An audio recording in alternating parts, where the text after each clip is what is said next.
Olá pessoal, vamos trabalhar o texto literário. Eu entendo que o texto literário ele se preocupa não só com o conteúdo, mas também com a forma. Usa a linguagem figurada, reflete sobre a realidade em vez de apenas retratá-la, e não pode ser alterado, sem grande prejuízo do conjunto. Muito bem, essa é a definição do texto literário. Mas eu falei da linguagem figurada no texto literário. O que é linguagem figurada? Esse elemento principal do texto literário. Linguagem figurada, também conhecida como linguagem conotativa, ela muda o significado da palavra, ela altera o significado da palavra no contexto. Ela sugere ideias que vão além de seu sentido usual. Isso é linguagem figurada ou conotativa. Um exemplo. A sogra dele tem língua de cobra. Eu entendo que língua de cobra... A cobra exala veneno. Ora, se a pessoa tem língua de cobra, é porque ela diz coisas que ferem, coisas que machucam, coisas que cortam, como farpas. Então, é nesse sentido que a sogra dele tem língua de cobra. Não que ela seja uma cobra. Entende? É nesse sentido. Outro exemplo que eu poderia dar-lhes é o seguinte: o sol queima sem piedade o lombo dos operários. Ora, o sol é uma estrela que ilumina a terra. Eu diria que, na verdade, ele nos emite calor, ele nos queima realmente. Mas se eu, então é o sentido denotativo, usual mesmo.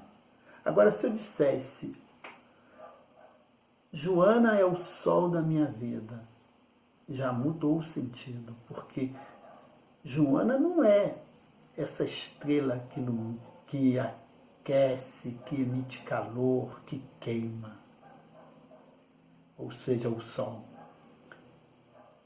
Da mesma maneira que o sol queima ao longo dos operários, emite calor, Joana, para mim, é como se fosse uma pessoa que aquecesse, que iluminasse o caminho por onde eu passo, que abria as portas para que eu pudesse passar. É como se ela fosse uma luz no meu caminho, uma luz que clareia por onde passo.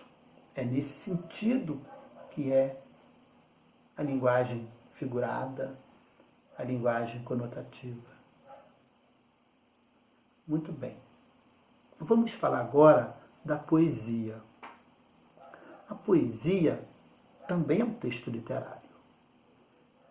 Ela apresenta versos que são explorados com sonoridade, rima, ritmo, repetição de sons, etc. Imagens, subjetividade do eu lírico. Tudo isso está na poesia. Já o poema também tem essas mesmas características da poesia. O poema tem versos, o poema também tem recursos sonoros, palavras de sentido conotativo e figurado. Mas o poema, ele obedece a um desenho, a um formato diferente da poesia, que também existe no poema, mas também existe poesia na música, existe poesia na dança, existe poesia ao falar, no jeito de estar no mundo. A poesia é mais ampla do que o próprio poema, porque o poema ele obedece a um desenho, como eu disse antes, a um formato, a uma forma diferente da poesia. José de Alencar dizia a seguinte frase: Iracema, a Virgem dos Lábios de Mel, no texto em prosa. Também a poesia, porque, veja bem, a Virgem dos Lábios de Mel é um texto poético. Então existe poesia na própria prosa. Eu citei José de Alencar, esse texto, essa pequena frase, porque ela está contida na obra Iracema de José de Alencar, que está em prosa. O que é prosa? Obedece a parágrafos, a uma sequência linear. Ela obedece a uma pontuação. Enfim, a prosa, ela não tem o formato em si de um poema. É um texto contínuo, sequencial, com parágrafos e pontuação. Também é um texto literário. Usa também linguagem figurada ou conotativa. Bem, eu acredito que deu para vocês entenderem mais ou menos o que eu quis falar sobre texto literário. E acho que é o suficiente. Aqui me despeço.